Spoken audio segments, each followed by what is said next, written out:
Ahoj, vítaj v mojom hniezde. Volám sa Miriam Štolfová, som autorka kreatívnych projektov. Dnes ideme vyrobiť aromatický liečivý vankúš. Som tu obložená bylinkami, ktoré pestujem v truhlíku na balkóne a práve tieto sú vhodné do liečivého aromatického vankúša. Tymián alebo aj materina dúška, tá sa nachádza vždycky niekde vonku v prírode, ale tymián si vieme dopestovať aj v truhlíku a je výborný na dýchacie cesty. Výborne sa dýcha pri tymiáne. Levandula, tu väčšina z nás pozná. Levandula je dobrá, upokojujúca na nervy. A takisto medovka. Medovka sa tiež dá dopestovať v truhlíku, je výborná na vylepšenie spánku, upokojuje nervovú sústavu. Čiže čo urobíme? Ostriháme si tieto bylinky vtedy, keď sú v kvete. Tymián. Keď môžeme vybehnúť niekde na lúku a odstrihnúť alebo nazbierať materinú dúšku, tak je to lepšia varianta. Ďalej levandulu a medovku. Nastriháme si, dáme na nejaký pečiaci plech napríklad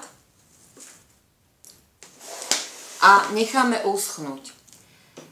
Bylinky sušíme, čiže potom to vyzerá takto. Bylinky sušíme v tieni pri izbovej teplote. Pokiaľ máme nejaký sušiak špeciálny s mriežkou, je to fajn, ale nemusí byť, stačí aj takto na plech na pečenie. Asi po týždni, keď budú bylinky uschnuté, potrebujeme ich rozmrviť, aby sme dostali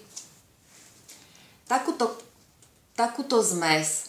Toto je zmes práve medovky, tymiána a levandule, rozmrvená úplne na drobnúčko, ale môžeme si urobiť aj vankúš, ktorý je naplnený len čiste levandulovými kvietkami.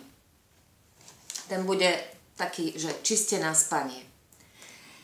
Keď toto už máme urobené, zoberieme vankúš, akýkoľvek,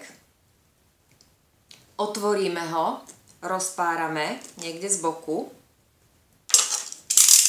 si pomôžem rezákom.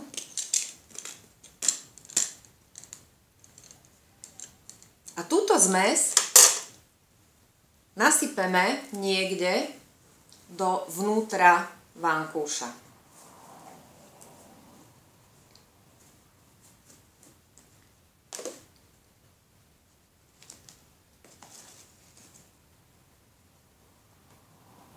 Čiže sem dovnútra ju nasypeme. Podľa toho, koľko tam dáme, toľko bude voňať.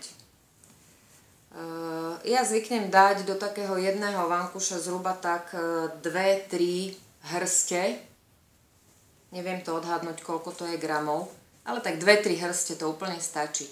A potom tento vankúš zase zašijeme. A je hotovo. Vankúš krásne vonia, je aromatický a liečivý. Potom samozrejme ten vankúšik obalíme ešte nejakou obliečkou a môžeme ho používať na spanie alebo len tak, keď si chceme trošku zdriemnúť niekedy po obede, tak si na ho láhneme a má tú zázračnú liečivú schopnosť, že nám upokojí nervy, upokojí celého človeka a bude sa nám navyše ešte aj lepšie dýchať vďaka tomu tymiánu, ktorý tam je.